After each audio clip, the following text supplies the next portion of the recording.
This channel does not promote any violent, harmful, or illegal activities. All content provided by this channel is meant for an educational purpose only.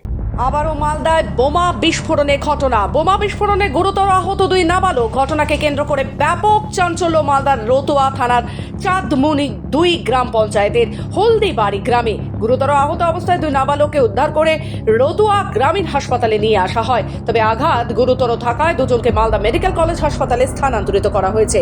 ওই ওরা মাঠে গেছিল চ্যাংড়া পিলে ঘাস কাটতে না কি করতে, আচ্ছা, আর ওই জমিতে পড়েছিল বম। আচ্ছা। আর ওই চ্যাংড়া বাচ্চা হাতে করে কিরকম ভাবে ছিল, এখন নিয়ে খেলছিল কি করছিল, বাস এই তো ফুটে গেছে। বোমা ফেটেছে ওখানে? হ্যাঁ বোমা ফেটেছে। কি করতে? তারপরে তারপর বম ফুটেছে, গড়িয়ে এসছে বাড়ি।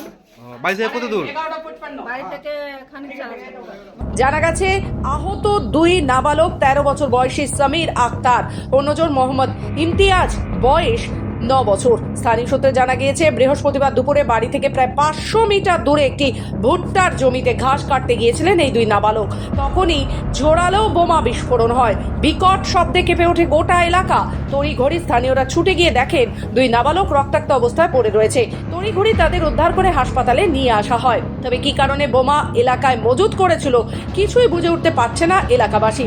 খবর শুনে ঘটনাস্থলে ছুটে যায় রতুয়া থানার বিশাল পুলিশ বাহিনী। তবে কি কারণে বোমা মজুত রাখা হয়েছিল সেই ঘটনা তদন্ত শুরু করেছে পুলিশ। ঘটনাকে ঘিরে ব্যাপক চাঞ্চল্য রতুয়া চাঁদমুনি এলাকায়। তবে এই ঘটনায় পুলিশ প্রশাসনের ব্যর্থতার ওপরেই আঙ্গুল তুলল বিজেপি। আমি খবর নিয়ে দেখছি ঘটনাটা কি আছে, তারপরে আপনাদেরকে জানাতে পারবো। যদি সত্যিকারের সেরকম ঘটনা থাকে আমরা কঠোরভাবে অ্যাকশন নেব। চাঁদমণিতে শৈশব আক্রান্ত হয়েছে। বোমকে বল ভেবে বাচ্চারা সেইটাকে বালির মধ্যে লুকানো ছিল বা ঘাসের মধ্যে লুকানো ছিল, সেইটাকে বের করতে গিয়ে তারা আক্রান্ত হলো। তারা মৃত্যুর সঙ্গে হাসপাতালে লড়াই করছে। মালদা জেলার প্রশাসন অদ্ভুতভাবে নীরব ভূমিকা পালন করছে।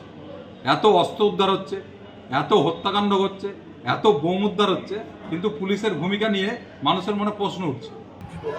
এখানে বিজেপি কি বলছে না বলছে ওসব জানি না, এসব কোনো বিজেপির কোনো চক্রান্ত নয়। এখানে ওরা গেছিলো ঘাস কাটতে পর সেখানে তারা আক্রান্ত হয়েছে, দুজন বোমাতে আক্রান্ত হয়েছে। একটা 9 বছরের ছেলে আর একটা 13 বছরের ছেলে। একজনের নাম সমীর আক্তার আর একজনের নাম ইমতিয়াজ।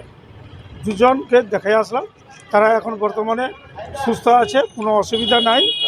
এবং এর আমাদের ওখানে পুলিশ প্রশাসন আছে, পুলিশ প্রশাসন বিষয়টাকে গুরুত্ব সহকারে দেখছে। মালদা থেকে নিজস্ব প্রতিনিধি রিপোর্ট, খবর বাংলা।